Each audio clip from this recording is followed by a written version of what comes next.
ये मेरा बहुत बड़ा सौभाग्य है कि आज मुझे मेरे गुरुजी के साथ बिताए गए पलों का शेयर करने के लिए मौका मिला है।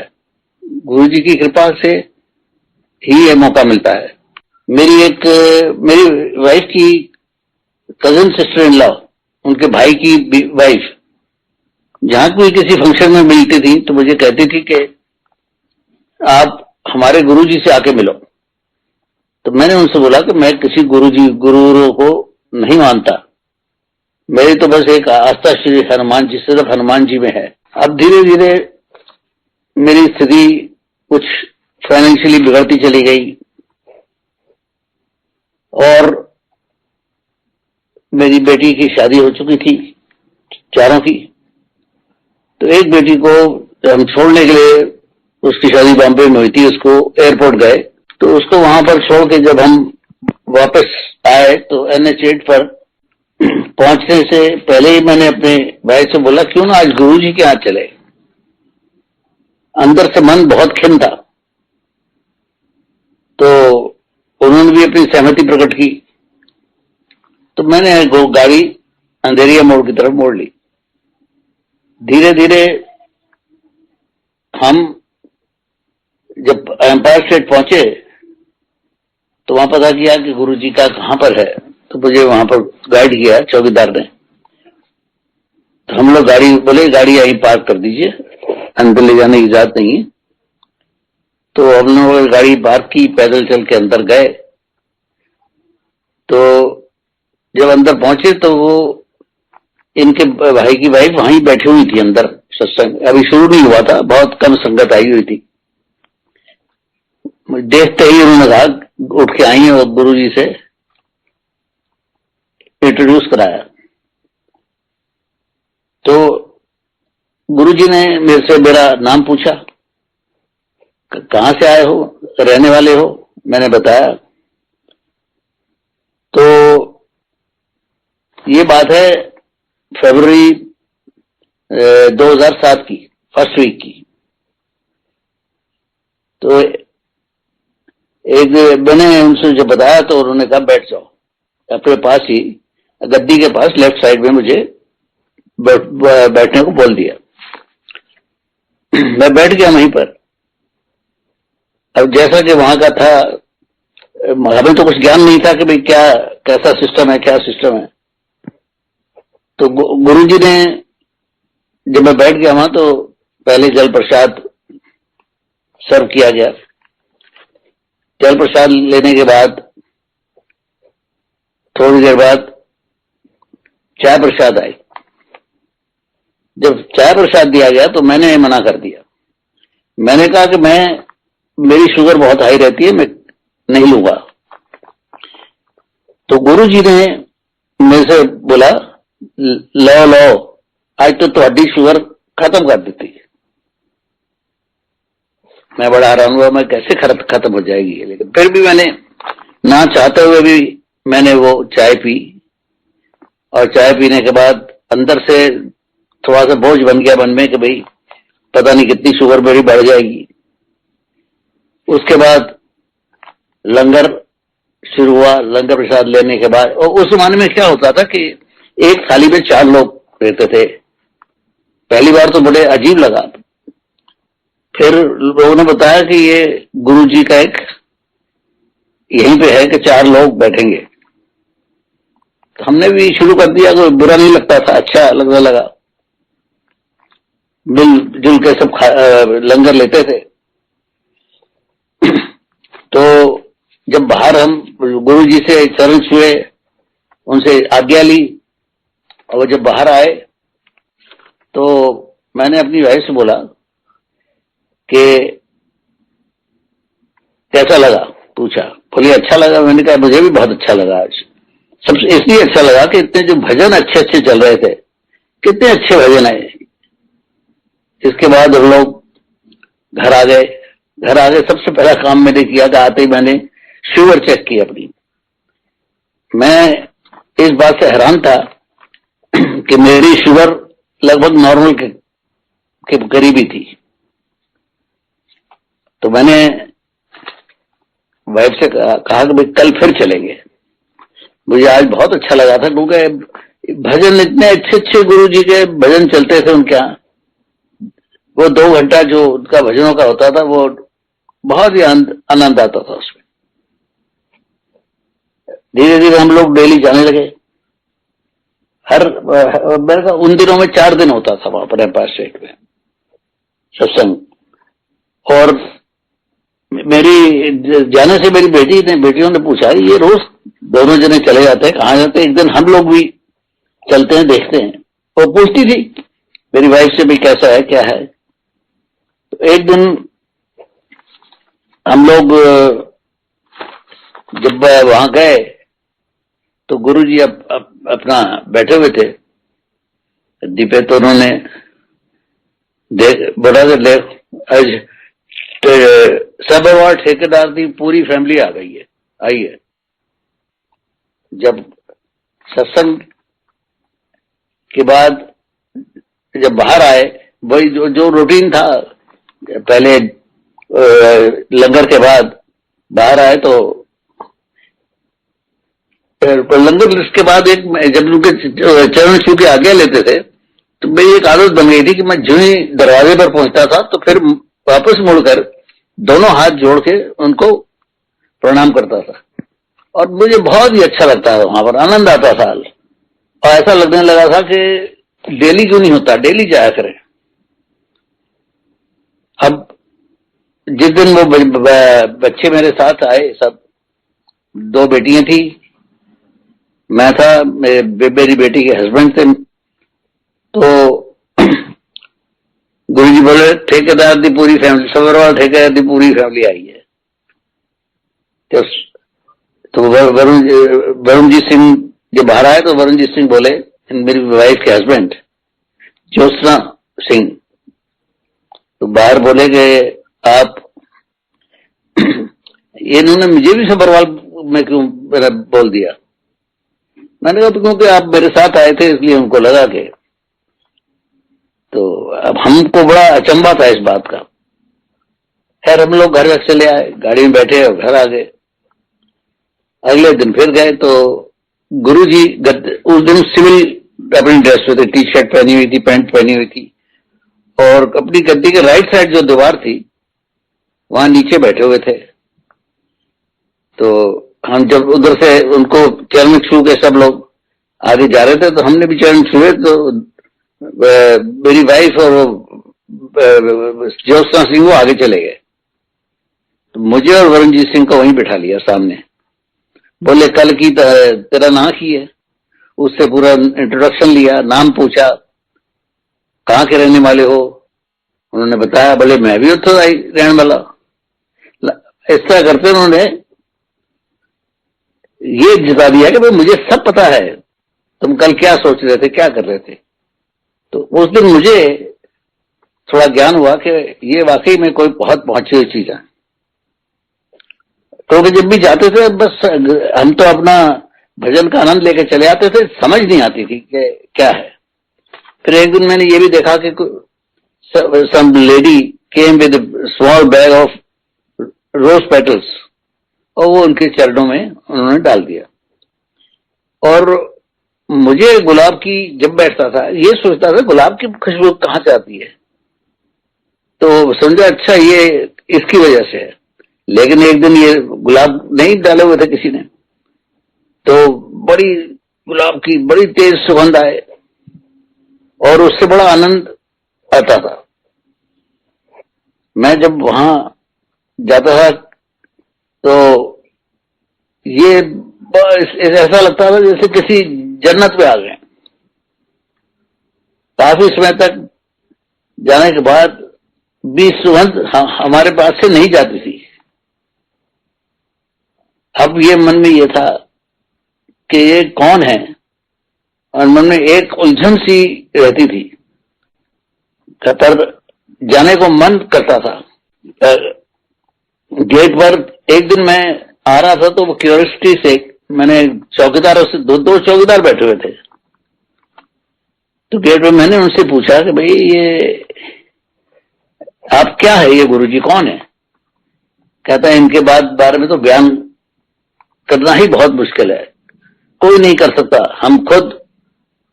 और बोले जब यहां से निकलते हैं तो पता नहीं लगता ही नहीं कि जमीन पे चल रहे हैं, कहां चल रहे हैं। वो सैर करने के लिए जाते थे। जब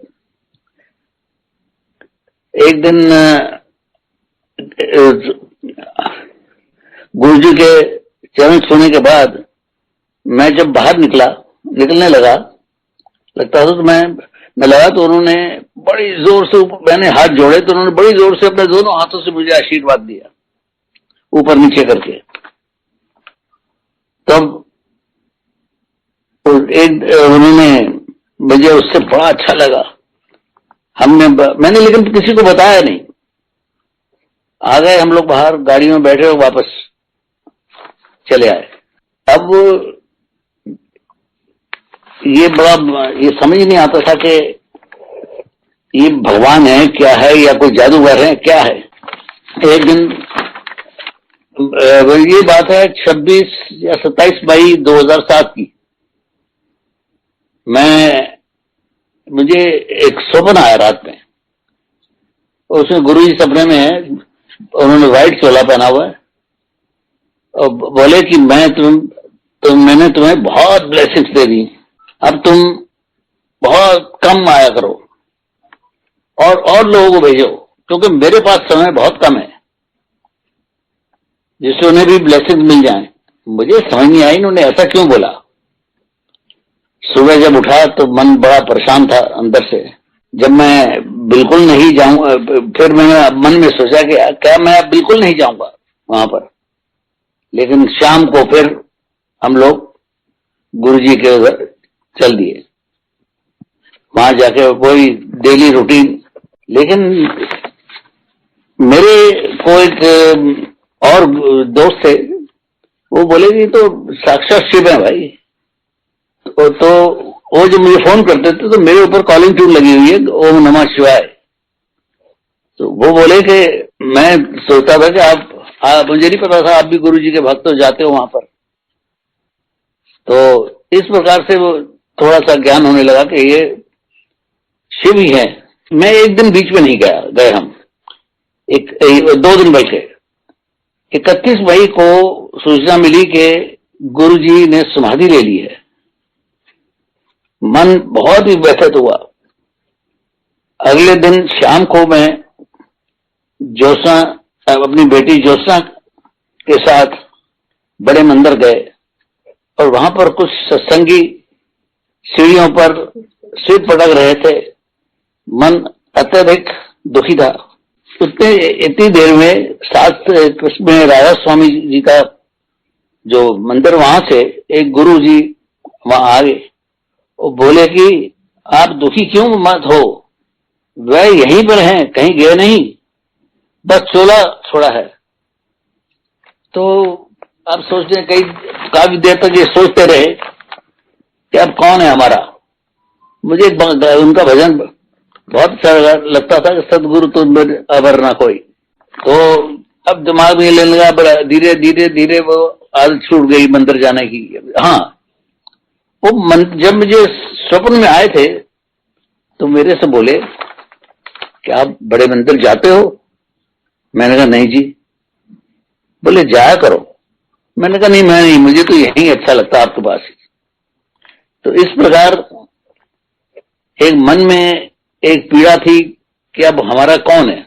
अब ये बात है, इसके बाद 2014 में मुझे कैंसर हो गया मेरे यूरिनरी ब्लैडर में। तो वो भी अचानक, मैं ऑफिस में बैठा हुआ था, तो मैं हर 3 महीने बाद अपना चेकअप कराता था। तो मैंने कहा भाई इस बार मैंने चेकअप नहीं कराया। मैंने उसी वक्त डॉक्टर को फोन किया तो उन्होंने मुझे अपॉइंटमेंट दे दी। मैं ऑफिस से उठा, हॉस्पिटल पास में था, उमा संजीवनी हॉस्पिटल है।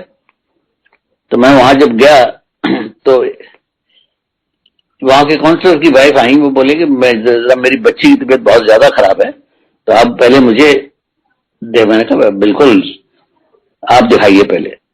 उसके बाद डॉक्टर ने जब मुझे देखा तो बोले कि आप फौरन सिस्टोस्कोपी कराइए कल। आपकी सिस्टोस्कोपी होगी, कल अपना अल्ट्रासाउंड कराइए। मैं अगले दिन ही अल्ट्रासाउंड कराने चला गया। अभी मैंने पता नहीं क्यों अचानक ही 15 दिन पहले अपने 15 या 20 दिन पहले अपनी इंश्योरेंस कराई थी मेडिकल की। अगले दिन अल्ट्रासाउंड हुआ तो एक लेडी थी जो अल्ट्रासाउंड ले रही थी, तो वो देख के मैंने उसके हाव भाव देखे तो थोड़ी अब मुझे ठीक नहीं लगे। फिर उसने बड़े डॉक्टर को बुलाया। उन्होंने देखते ही बोला कि मिस्टर सरोवाल, आप अपने डॉक्टर को कंसल्ट करिए, ये ले जाइएगा अपना अल्ट्रासाउंड। मैंने जब उनको कंसल्ट किया, बोले इसके अंदर ट्यूमर्स हैं। अब ये तो समझ आ गई थी कि भाई ट्यूमर का मतलब ये है कि है कुछ गलत है। तो एक डॉक्टर मुझे मैक्स में मिले, वो बोले कि आपके यहां पर हिंदुस्तान का सबसे बड़ा एक्सपीरियंस्ड सर्जन है मिस्टर राजेश अलावत, आप उनको दिखाइए, मेदांता में है वो। मैं अगले दिन मेदांता चला गया, चेकअप किया काफी। बोले भाई यू नीड इमीडिएट सर्जरी। अब मैं थोड़ा इस बात से परेशान हो गया, इमीडिएट। बोले नहीं, आप उनको लगा कि ये कुछ पता नहीं ढीला न छोड़ दें। उठ के उनकी जो सेक्रेटरी दूर बैठती थी काफी, उठ के मेरा पर्चा लिया और उसी वक्त साथ में आए वहां तक और बोले कि आप इनका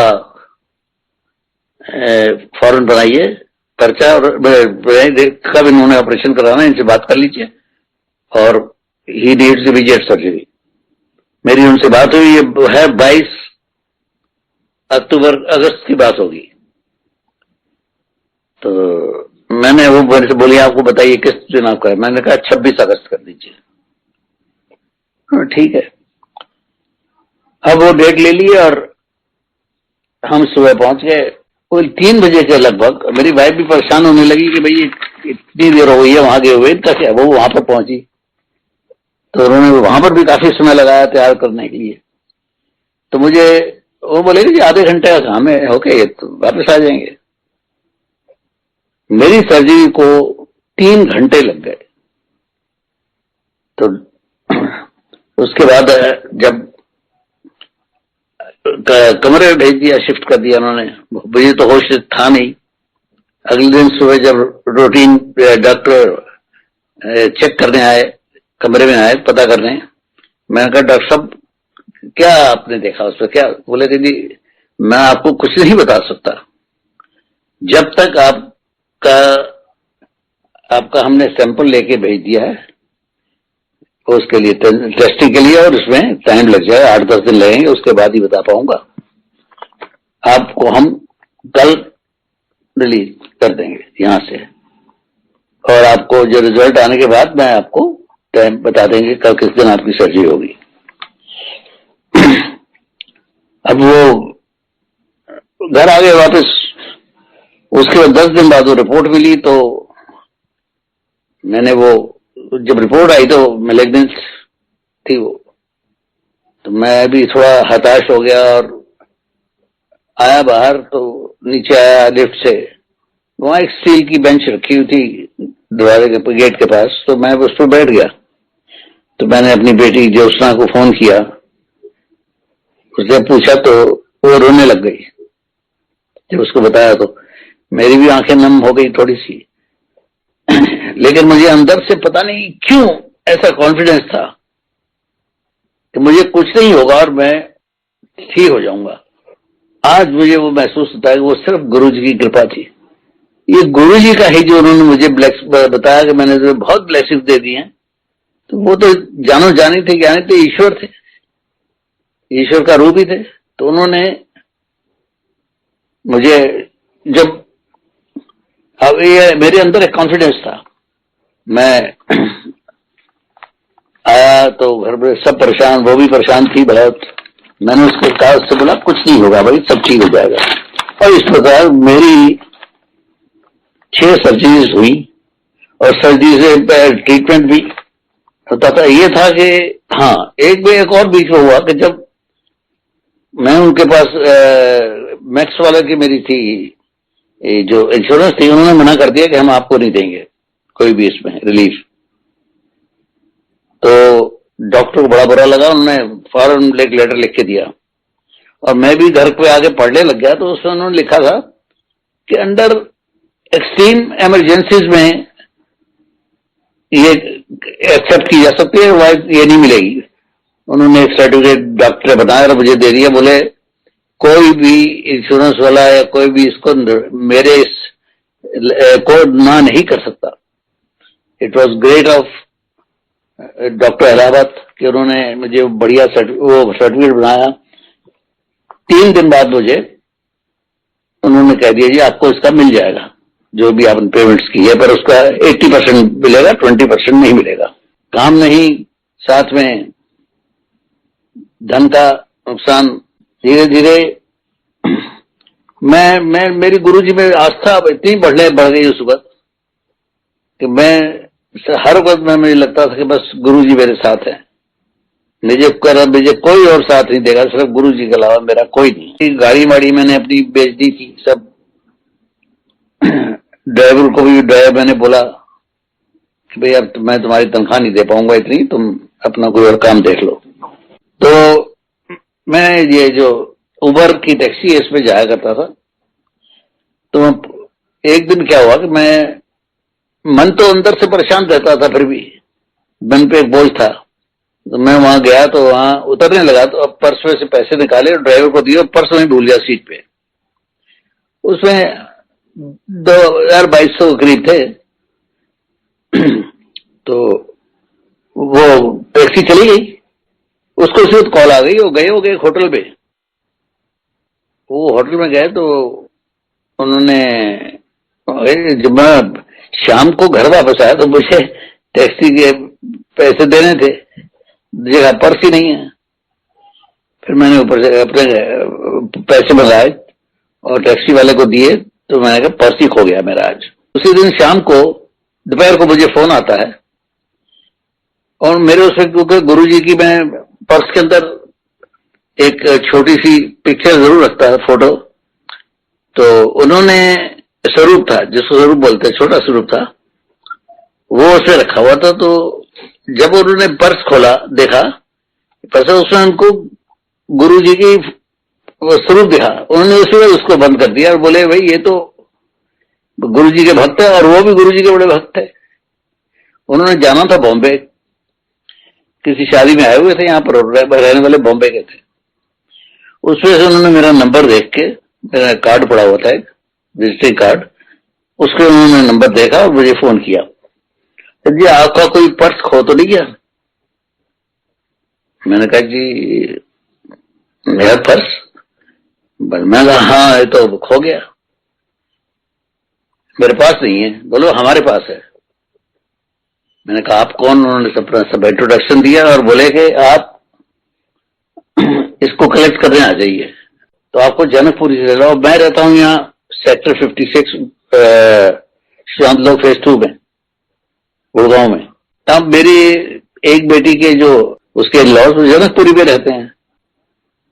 तो मैंने उनसे कहा कि भाई वो मैंने उनसे बात हुई है कि उनका हो रहा है कि हमने एयरपोर्ट जाना है, आप उसको कलेक्ट करा ला इतने बजा। इतने मैंने सोचा मैं जाऊंगा इतनी दूर तो क्यों ना मैं उनसे बात कर लूं। उनके घर के बिल्कुल पास ही वो ठहरे हुए थे। मैंने उनको फोन किया, वो उसी वक्त उन्होंने कहा आप चिंता मत करिए मैं जाके ले आऊंगा। वो चले गए वहां और अगले दिन वो मुझे वो देने आ गए। इसके बाद दोबारा एक बार फिर ऐसे ही हुआ। उस दिन उस पर्स में 7,000 रुपए पड़े हुए थे और वो मैं गया तो वो पर्स वहां से टैक्सी से अभी इधर से पर्स में रखा, पर्स जेब में रखा, जेब में नहीं गया, वहीं नीचे गिर गया। और मैं अपना बैग उठाया और चला गया। आप लीव भी करेंगे, अगले दिन मुझे फिर फोन आता है कि आपका कोई पर्स खो गया। मैंने कहा जी हाँ। बोले जी उसपे इतने रुपए आपके पड़े हुए हैं, हमने गिरा कर्सी से। तो मेरी वो कारपेंटर था वहां जो काम करता था, तो उससे कहा मेरी बहू भी यहाँ बर्तन वर्तन साफ करने आती है तो वो झाड़ू पोछा कर दें। तो वो उसको पर्स गिरा हुआ मिला, वो उसने लाके मुझे दिया। तो बोलिए इसमें से पैसे निकाल लो। मैंने उसको डांटा, मैंने कहा नहीं, जिसका ये पर्स है उसी को देंगे। फिर वो जी अगले दिन मैं जब पहुंचा तो मैंने उसको फोन किया, वो उसी वक्त मुझे देने के लिए पर्स आ गया। कहते जी आप अपने पैसे चेक कर लीजिए हर चीज। मैंने 500 रुपए निकाल के उसको दिए, देने लगा तो नहीं ले। मैंने कहा नहीं तुम नहीं, तुम अपनी बहू को दे देना। तो इस प्रकार वो पर्स मेरे पास वापस आ गया। अब वो ये मैंने कहा, ये उन सब घर वालों से बोला, देखो गुरुजी की कितनी कृपा है, ये है गुरुजी, ये है हमारे भगवान जिन्होंने ये सब काम किया, करते हैं अपने सेवकों, अपने कैसे उनका ध्यान रखते हैं। अब ऐसे ही चला तो एक दिन फिर ऐसे ही हो गया। उस दिन वो मेरा पर्स फिर टैक्सी में गिर गया एक में। मैं किसी को कोई प्रॉपर्टी दिखाने गया था। मैंने कहा अब तो किसी कीमत पे नहीं मिलेगा। फिर तीसरे दिन मुझे फोन आता है कि साहब आपका एक पर्स है मेरे पास, तो उसमें पैसे, हालांकि 20-22 रुपए थे उसमें। मैंने कहा भाई तुमने मेरे कार्ड में तो मुझे दे दो, और पैसे जितने भी तुमने रखने हैं तुम रख लो, मुझे कोई जरूरत, मुझे कोई ऐसा नहीं है। वो आएगा हफ्ता 8 दिन, कोई 8 दिन बाद मेरे से बोला कि मैं आपको तब पर्स दूंगा कि आप मुझे 200 रुपए दोगे। मैंने कहा तुम ले लेना भाई, 200 रुपए ले लेना, तुम मुझे मेरा पर्स दे जाओ, उसमें मेरे कार्ड वगैरह हैं। तो इस प्रकार वो गुरुजी की कृपा हमेशा सही रही है। आज गुरुजी की कृपा इतनी है कि मैं पहले से बहुत स्वस्थ हो गया हूं, काम पे भी आ जाता हूं, मुझे दर्द रहती है, उसके बावजूद भी मैं उनकी कृपा से आता जाता रहता हूं काम पे, और विजिट्स पे भी चला जाता हूं। इनकी इतनी कृपा है मेरे ऊपर कि मैं बता नहीं सकता। इन्होंने मेरे पूरे बुरे से बुरे वक्त में इन्होंने हमें संभाल कर रखा। मैं जितना शुक्राना करूं, लाख लाख शुक्राना है गुरु जी का, जिन्होंने ध्यान रखा। आज मैं ठीक से चलने फिरने लग गया हूं, वो भी तकलीफ मेरी बहुत कम हो गई है, सिर्फ 10% तकलीफ रह गई है। ये गुरु जी की कृपा है। ये है, ऐसे हैं हमारे गुरु जी, ये साक्षात शिव का रूप है मेरे गुरु जी। इनका तो कई जन्मों तक नहीं कोई भी मैं कुछ कह सकता। मुझे जब तक इनका मंत्र जाप ना कर लूं सुबह शाम एक बार, तो चैन नहीं पड़ता। गुरु जब उठता हूं तो सोता हूं तो, और रात को कभी जब मैं जाता हूं, बाथरूम भी जाता हूं, तो मेरे अंदर से वही आता था, ओम नमः शिवाय, शिव जी सदा सहाय, ओम नमः शिवाय, गुरु जी सदा सहाय। ये भी हमारे गुरु जी की कृपा की वजह से ऐसा होता है। वही कराते हैं सब कुछ, मैं कुछ नहीं हूं, मेरे से कराने वाले सब मेरे गुरु जी हैं। उनकी कृपा से, ईश्वर ने, उनकी कृपा से ही सब कुछ हो रहा है। बस मैं इतना ही, सबसे जो गुरु जी की संगत है उनके ऊपर गुरु जी की कृपा बने रहे।